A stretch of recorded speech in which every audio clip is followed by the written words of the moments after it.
क्या भाई की किस्मत में जो दुख आपत्तियां हैं वो बहन की इस प्रार्थना से टल सकती हैं? और क्या सच में भाई अपनी बहन की रक्षा कर सकता है?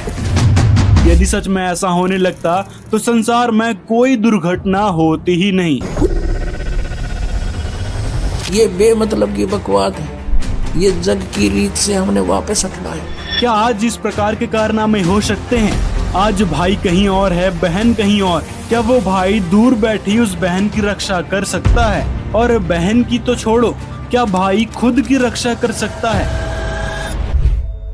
क्या रक्षाबंधन के नाम पर एक ड्रामा चल रहा है? कैसे इस त्योहार ने एक आडंबर और रूढ़िवादी परंपराओं का रूप ले लिया है? क्या रक्षाबंधन मनाने से सच में कोई फायदा भी होता है या नहीं? और क्या यह त्योहार मनाना सही भी है? तो आइए आज के इस वीडियो में विश्लेषण करते हैं रक्षाबंधन और इसकी पौराणिक कथाओं का। इन प्रश्नों को सुनकर आप में से कुछ लोग बोलेंगे कि हमारा त्योहार है, हम मना रहे हैं, इसमें आपको क्या दिक्कत हो रही है? तो भाइयों बहनों, मैं आपसे कहना चाहूंगा कि पहले इस वीडियो को पूरा देखें और थोड़ा इन बातों पर विचार करें, तब ही आपको बात समझ आएगी कि सच में क्या इस त्योहार की जरूरत है। दोस्तों, जैसे कि आपको पता है कि रक्षाबंधन वाले दिन बहन अपने भाई के माथे पर तिलक लगाकर एक धागा बांधती है जिसे राखी कहा जाता है और मिठाइयों का आदान प्रदान करती हैं। इस अनुष्ठान को करते समय बहनें अपने भाइयों की सलामती की प्रार्थना करती हैं। भाई अपनी बहनों को उपहार देते हैं और प्रतिज्ञा करते हैं कि वे उनके साथ खड़े रहेंगे और हर स्थिति में उनकी रक्षा और उनकी देखभाल करेंगे। अब यहाँ पर सोचने वाली बात है, क्या भाई की किस्मत में जो दुख आपत्तियां हैं वो बहन की इस प्रार्थना से टल सकती हैं?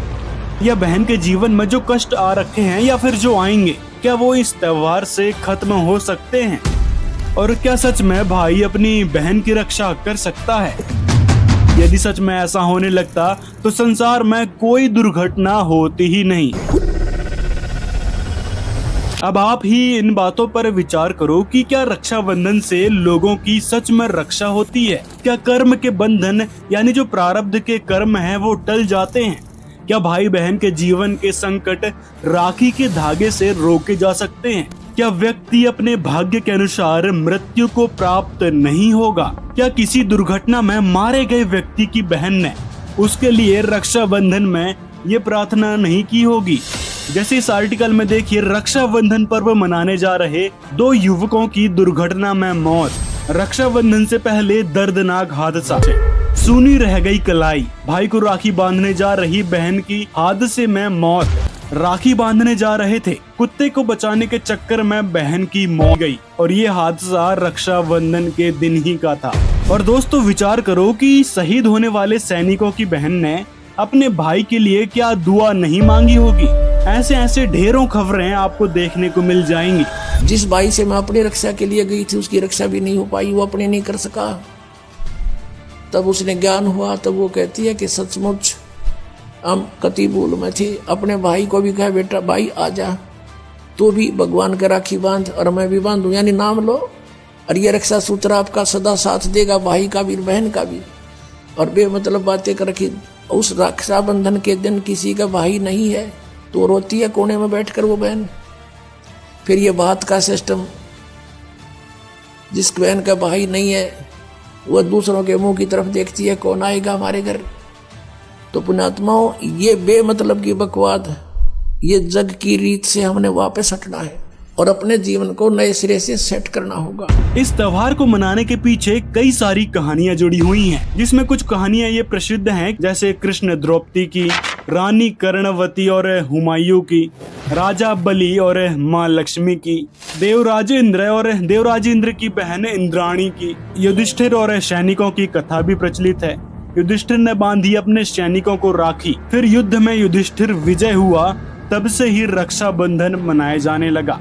ऐसे ही इस त्योहार के पीछे कई सारी कथाएं हैं जो उस समय कारगर सिद्ध होती थी, लेकिन आज के समय यह कथाएं लागू नहीं होती। जैसे कृष्ण जी द्वारा द्रौपदी की साड़ी बढ़ाकर उसकी इज्जत की रक्षा करना। क्या आज इस प्रकार के कारनामे हो सकते हैं? आज भाई कहीं और है, बहन कहीं और। क्या वो भाई दूर बैठी उस बहन की रक्षा कर सकता है? और बहन की तो छोड़ो, क्या भाई खुद की रक्षा कर सकता है? कई सारी भयानक आपदाएं आती है, कहीं एक्सीडेंट हो जाता है, कहीं बहुत बड़ा हादसा हो जाता है, कहीं बीमारियां घेर लेती हैं।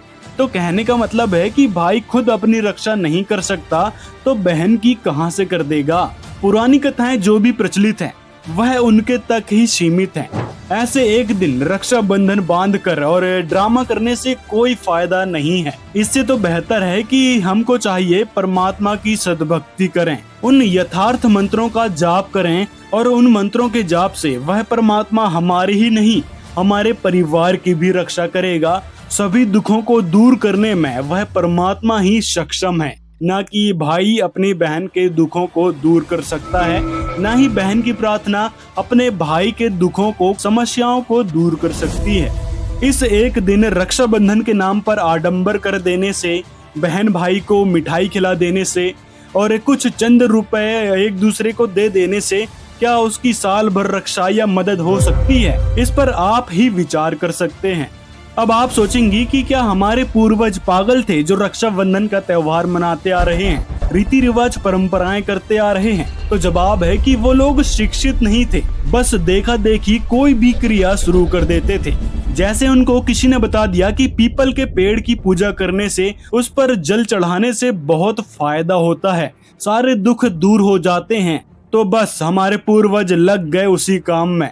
ऐसा ही कई सारे उदाहरण देखने को मिल जाता है, जैसे कुत्ते की मूर्ति बनाकर पूजा करने लग जाते हैं। तो कहने का मतलब है कि उनको जितना ज्ञान था उसी हिसाब से वो लोग करते थे। बेचारे उनको पता ही नहीं था कि हम करने क्या लग रहे हैं और हमारे पवित्र सदग्रंथों में लिखा क्या है। बस पंडित और जो हमारे गुरु थे, जो हमारे धर्म गुरु थे, बस उनके द्वारा मन घड़ंत साधना बताने के चक्कर में आज हमको कोई आध्यात्मिक लाभ परमात्मा से नहीं मिल रहे हैं। हमको चाहिए कि हम पवित्र सदग्रंथों के अनुसार भक्ति करें, जो पवित्र गीता, पवित्र वेदों में लिखी बातें हैं उनका अनुसरण करें। हमारा रक्षक कहते हैं, जो रक्षक है उसको हम भूल चुके हैं। हम सब का रक्षक कबीर साहिब है। कबीर परमेश्वर पूर्ण ब्रह्म परम अक्षर ब्रह्म। हम सब ने भाई और बहनों ने मिलकर परमेश्वर कबीर जी के रक्षाबंधन बांधना चाहिए, राखी, ताकि भाई और बहन दोनों का रक्षक हो जाए। कबीर साहब को रक्षाबंधन कैसे बंधेगा? हम उसकी शरण में आ जाएंगे और जो जाकी शरणा बसे ताको ताकी लाज, जल सो ही मछली चढ़ जा बह जाते गजराज। हमने अपने परमात्मा को राखी बांधनी चाहिए। और दूसरा एक और दुख पैदा करती है ये रक्षाबंधन का दिन, जिन बहनों का भाई नहीं, अब वो रोती हैं पिछले कमरों में बैठ कर अकेली, आए हमारा भाई को नहीं, हम किसके राखी बांधेंगे?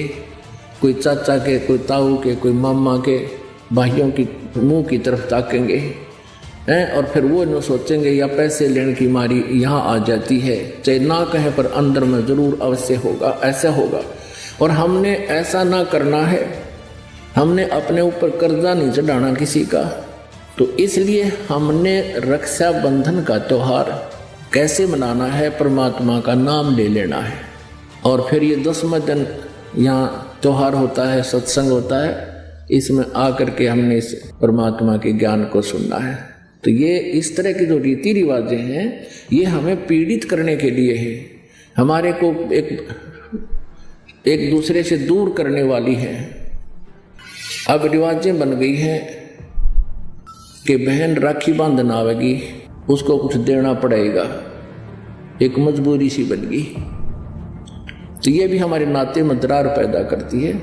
तो पुण्यात्माओं, जिन्होंने परमात्मा पाना है तो परमेश्वर के विधान को अपनाना ही पड़ेगा। आज के समय में केवल संत रामपाल जी महाराज ही सत भक्ति बता रहे हैं, वो भी सदग्रंथों के अनुसार, जिस भक्ति से सभी भक्त समुदाय को लाभ मिल रहे हैं, जिसके बारे में उन्होंने सोचा तक नहीं था। साथ में अकाल मृत्यु से भी बचाव वह पूर्ण परमात्मा करता है और सद्भक्ति करने वालों के साथ अनेकों चमत्कार होते रहते हैं। तो दोस्तों, संत रामपाल जी से नाम दीक्षा लेने के लिए अभी इस नंबर पर मिस कॉल करें। अगर दोस्तों वीडियो पसंद आया हो तो इस वीडियो को ज्यादा से ज्यादा अपने भाई बहनों मित्रों तक शेयर करें, ताकि वो लोग समझ पाएं कि वो करने क्या लग रहे हैं और किस प्रकार उनको अपना जीवन व्यर्थ होने से बचाना चाहिए। और कौन वह परमात्मा है जिससे दोनों भाई और बहन की रक्षा होगी। साथ में उनको इस वीडियो से जानने को मिलेगा कि आखिर हमको क्या करना चाहिए जिससे हमारी जीवन की रक्षा हो,